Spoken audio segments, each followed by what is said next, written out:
Hi folks, and welcome to Homesteader News. Well, this is the fourth in the series of off-grid solar and wind installation, and this is the final video on the solar installation project. We got it all done, so I'm going to walk you through what we've done here. As you can see, I've taken the two small panels that were in the back and I've installed them in the front bank.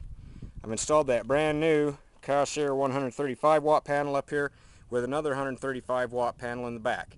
I've also lowered the angle on these down to about 35 degrees instead of the 45 degrees, so they'll collect a little bit more of the summer sun. The mount system in the back is still a steel mount system across the back. In the front, I use a piece of PVC pipe just to raise the panels up to about 10-15 degrees, and then I use steel wire mounts. That's high tensile steel, very flexible but also very strong. It's also won't rust. It's specially designed for these types of systems. And then the using brass screws screwed right into the roof rafters. So a very strong mount system. But like I said, the only maintenance I need to do up here is just come up here, clean off the panels occasionally. In the wintertime, I have to sweep off the panels. I might have to brush some dust off of them, wipe some dust off of them, wipe some bird doo-doo off of them.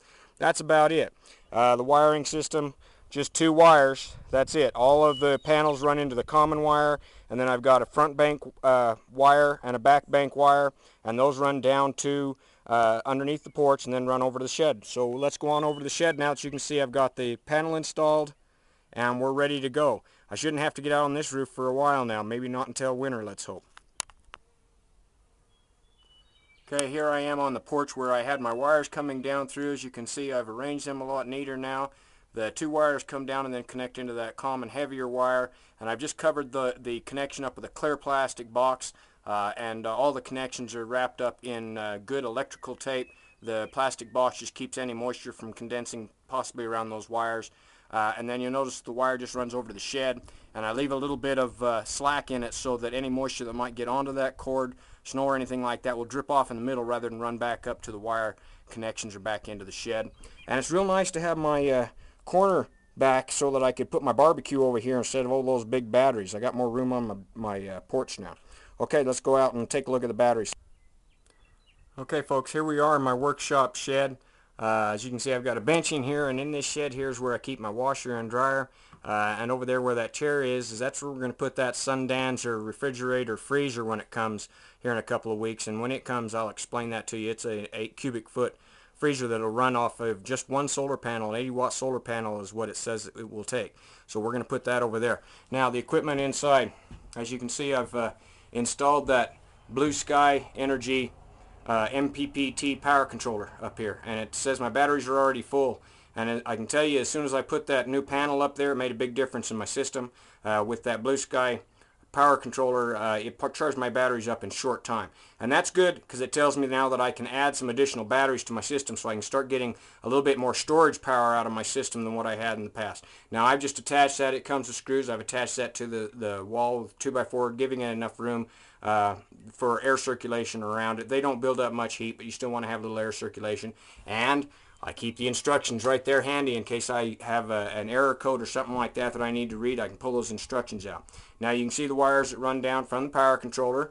I've got a red and a black wire. Those wires are going down to the batteries. The orange wire there actually has two wires in it, and that goes up and connects from the solar panels. That's the wire that came in from the roof. So solar panels, and on the back of these controllers, they have some little stickers that show you where the wires go. So you really, as long as you pay attention to the stickers, you really can't make a mistake. There's a positive and a negative from the solar panels. There's a positive and negative that runs down to the batteries. And all you got to do is put the wire ends in there, screw them down tight, and it's ready to go. Now on this power controller, you can see it blinking. Red light. That's not a warning light. That's actually telling me that the system's all fully charged up. When it's blinking, that's a good thing.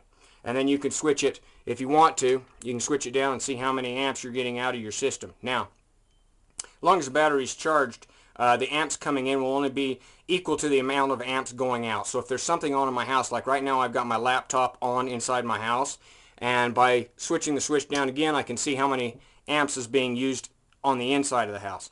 And it says I'm using 10.6 amps approximately on the inside of the house. That's running my laptop right now. That's the only thing I think I've got on, and maybe the transformer for a TV.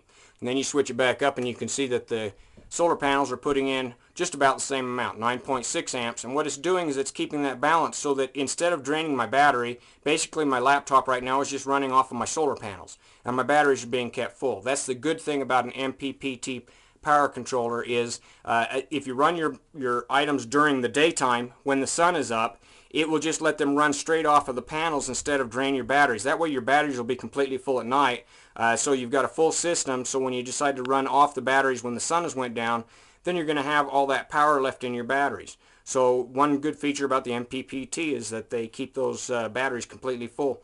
And we'll switch it back up here to the voltage. And there are a couple other features on these MPPT power controllers that I want to talk about. One is that it can actually do a function called equalization.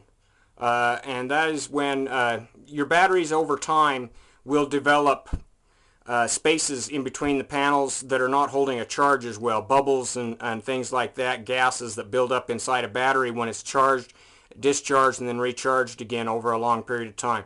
These MPPT power controllers have a special function. This is only done usually maybe once a year at the most, in which you switch that little switch down there, and then you will run it for whatever time it says in the instructions, but usually about 24 hours. And what it will do is it'll put a higher charge into the batteries so that it causes all those little bubbles to collect into big bubbles and come out the top of the batteries, and so that way it'll increase the storage space in your batteries.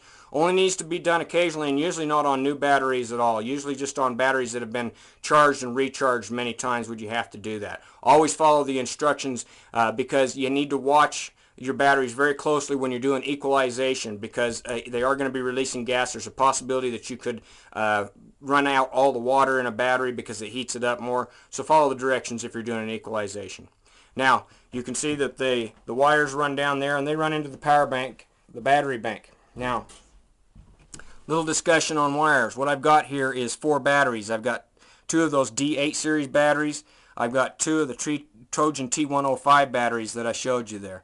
And the wiring system for a 12 volt system is that the positive wires, which you can see right here, this positive wire, okay, will run over to the positive wire on the next battery, right there.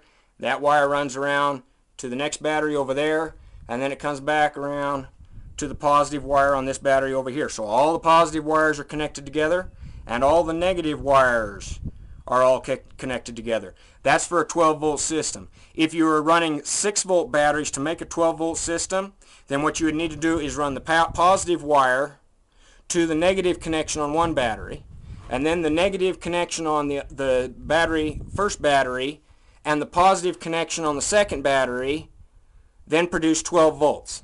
That's how you connect 6 volt batteries to make 12 volts. The same thing applies if you're using 12 volt batteries to make a 24 volt system. Positive post from one side goes to the negative post on one battery, and the negative post goes out to your negative side, and your positive post goes out for your positive side to make 24 volts out of a 12 volt system. And you can even do that to increase it up to 48 volts.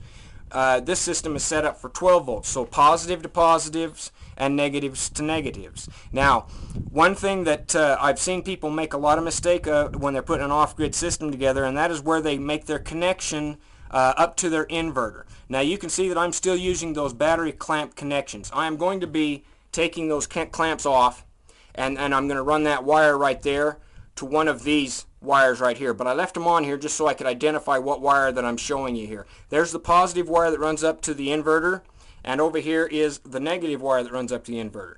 Now this is the first battery in my system. This is the second battery over here. That's the third battery, and this is the fourth battery. Okay, and I've done them this way just so I didn't have a lot of wires stretched all over the place. But what I've got here is I've got the negative wire coming off of the first battery that goes up to the inverter, and I've got the positive wire running off of the last battery in the series. Okay, this is important, or in this bank I want to say, not in this series. In this battery bank, the negative wire comes off of the first battery or the positive. It doesn't really matter which direction you go with them, as long as you put one wire on your first battery in the bank and one wire on the last battery in your bank. The reason you do that is if I ran them both off this end, this battery over here would get a heck of a lot of work out. It would be drained faster and more often than the rest of the bank. and that's harder on that battery. Would make it not last as long. So what you do is you want to connect one wire to the first battery and the other wire to the last battery, and that way the battery will stay equalized across the power range and it will drain down at the same rate, and that way all of your batteries are only using a little bit of power up to your inverter rather than one battery putting most of the power in. So that's a common mistake that I see people make in a battery bank. Now, batteries do require some maintenance. They have posts on them just like a car battery. Occasionally they do get corroded. You need to clean them up. The easiest way to do that, one of these little units right here.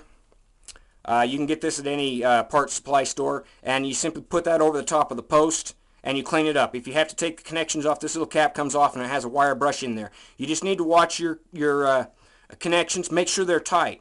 Usually if you get a lot of corrosion, it's because you've got a bad connection, so you need to clean those up and retighten them occasionally. And just clean off the post is one of those. Brush off the tops of the batteries. Now, whenever you're working on batteries, please, please, please, get you a pair of nice gloves. I have rubber gloves here, and wear eye protection. A little bit of acid gets splashed in your eyes. It can cause serious permanent damage to your eyes. So wear a pair of gloves and wear a pair of goggles at all times. Acid on your fingers will cause your fingers to burn. If you get it on your clothes, it'll eat right through your clothes. So you want to be real careful. Wear a pair of gloves, wear a pair of goggles when you're working with your batteries. The only other real maintenance that you need to do on batteries, like these type of batteries, now these are flooded cell batteries, which means that they have actual water mixed into the system, and then they have a type of acid excuse me, that's inside the batteries. These are flooded cell batteries. They make other types of batteries. They make gel cell batteries, they make glass mat batteries, and a couple of other different types now.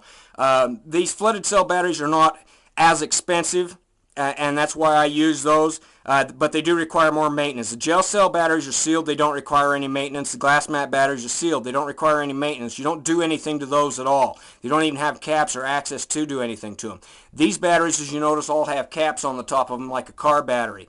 About the only maintenance you need to do is every once in a while, which I suggest about every 2 to 3 months, you come out here and check your cells on your batteries, and that's what these are called. And all you need to do is just unscrew the cap. Now, I don't have gloves on. I should have gloves on. But you unscrew your cap, and after you've unscrewed your cap, you take a look down inside the hole, and you're not going to be able to see anything, but you look down at the level of the water. There will be a vent in the side of that top of that cap, and you just want to fill that up with some distilled water. Now, you want to make sure that you're getting distilled water. Okay, don't use any other type of water. You can damage the battery. You want to get you a bottle of distilled water and keep it around all the time. And all you do is fill that back up. Don't overfill the cell, though.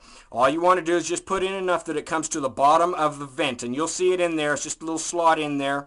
Fill that up to the bottom of the vent, put your cap back on. You want to do that at least every couple, 3 months. Now, if you're doing an equalization on the batteries, like I said, you want to check that more often and have a bottle of distilled water on hand, because you're probably going to have to add more water to the batteries.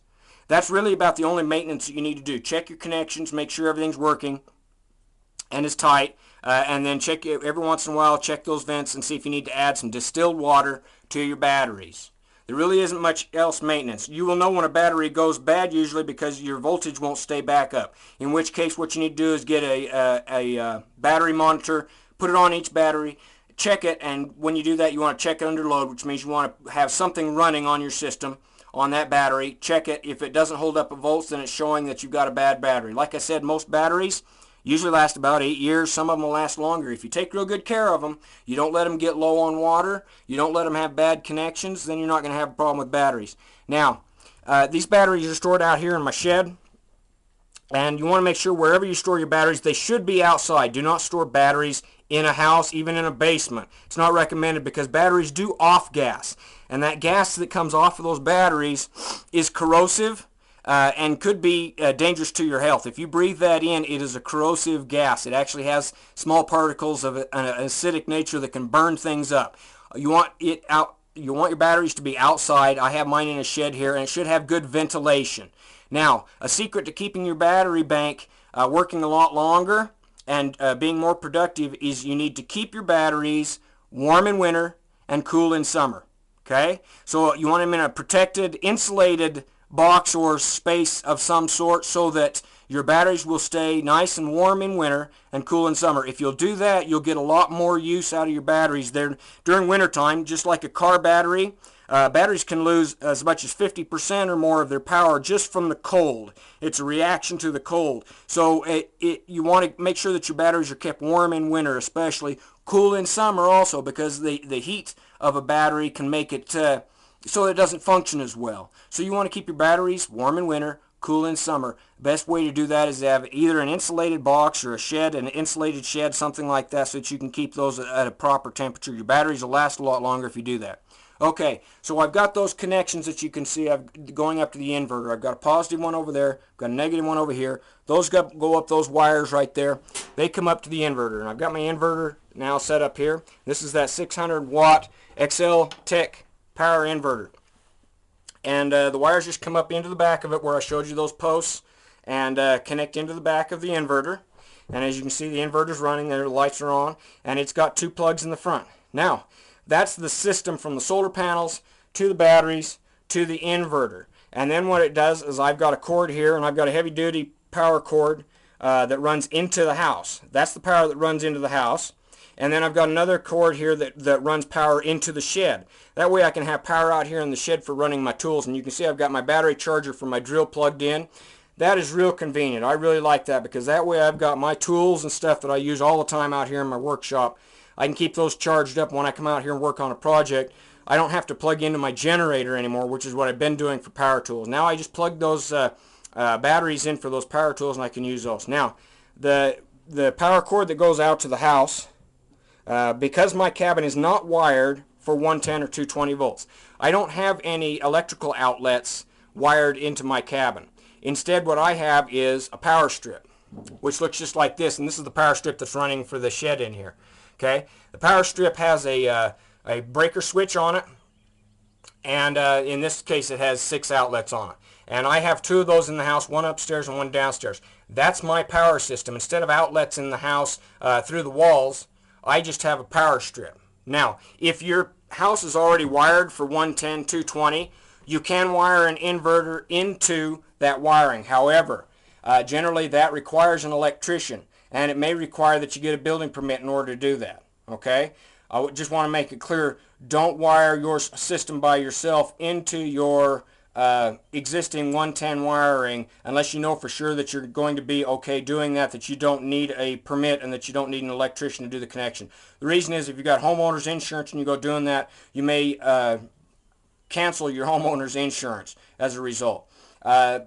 One of the reasons that I don't have 110 and 220, I told you, is because I had conflict with the power company running power to my house, and so I use power strips rather than a regular junction box, or what they call a breaker box, on the side of my house. And I don't have any 110 or 220 wiring running in my house. Instead, I use these power strips, and they run through a conduit and go into my house, and I have those set up where I use my appliances.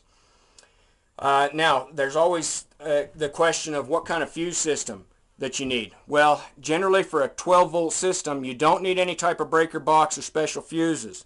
The power controller has a fuse system already built into it that will detect any shorts from the solar panels or coming back up from the battery. It also keeps any feedback from the battery, so there won't be any charge coming back from the battery that could affect the panels. So that already has a fuse in it. And the inverter already has a fuse in it, and that would detect any shorts inside the house coming from the house. And since I'm also using a power strip, those also have a mini breaker in them, so if there's any type of short in an appliance or anything like that, or a power surge, the breaker on that power strip would flip off and turn the system off. If that failed, the inverter fuse system would kick off, and that would stop the power there. So there's already 2 different systems protecting them from any types of shorts that might happen in an appliance in the house. The only other type of fuse that you will need to add, and that's if you're running a DC wire, which I talked about if you're running DC appliances. And that's those 2 wires right there. And I've got a ground and a positive wire there. And you can see on this wire right here, I've got a 30 amp fuse wired into it. And this is just called an inline fuse. You can pick those up at any auto parts store. And it's got a 30 amp fuse inside there, glass fuse. That's on my DC system that runs in, and that runs a few lights, and it runs my water pump. Okay, and I talked about how I have a DC system so that if my inverter gets below the level where it wants to work, I can still run some lights and I can still run my water pump directly off the batteries. But you do want to put a fuse link, an inline fuse link, 30 amp is probably recommended, into that system, and that way if you have a short in any of those lights, or if my water pump gets a short in or something like that, it will blow that fuse, cutting off the power directly to that system. For a 12 volt system, like I said, they don't recommend it run into a breaker box because the power fluctuates a little bit. It's probably going to kick breakers off. Fuses are better, and generally you don't need to run them into a fuse box. Now when you get into a 24 volt or a 48 volt system, those will generally require some type of a fuse box system, and that's a different power system because you're running a few more volts and a lot more amps, so you're gonna want to have a system that separates into a fuses. For a 12 volt system off grid like this, you don't really need anything other than a 30 amp inline fuse because all the other equipment already has fuses in it. Okay, that is my power system, and it is now all connected. I've got a lot more power as a result of adding that new panel. So what that tells me now is I'm going to add some more batteries. So I'm going to go downtown. I'm going to get me probably 2 more of these really big D8 batteries, and go ahead and put those in my system. Now with the power that I have here, this has already been lasting me about 2 days, and if I add 2 more batteries, it'll probably get me about 3 to 4 days of backup power. And what that means is if the weather is bad and a lot of cloudy days and my solar panels aren't producing much, I will still have all the power in my batteries to last me about 3 or 4 days. Okay folks, that is a off-grid solar power installation. I hope you've enjoyed the videos. I hope you got something out of it and are encouraged and ready to take the step into solar power. It's not hard to do. I believe that anybody, if you follow the directions that the manufacturer gives you on the equipment, you should be able to wire one of these systems. Not complicated, but follow the directions. Make sure that you're safe when you're doing it. Okay, thank you everybody for watching the videos. And if you're looking for equipment, of course, visit our sponsor, Northern Arizona Wind and Sun, www.solar-electric.com. And now we're going to start thinking about putting up that wind turbine.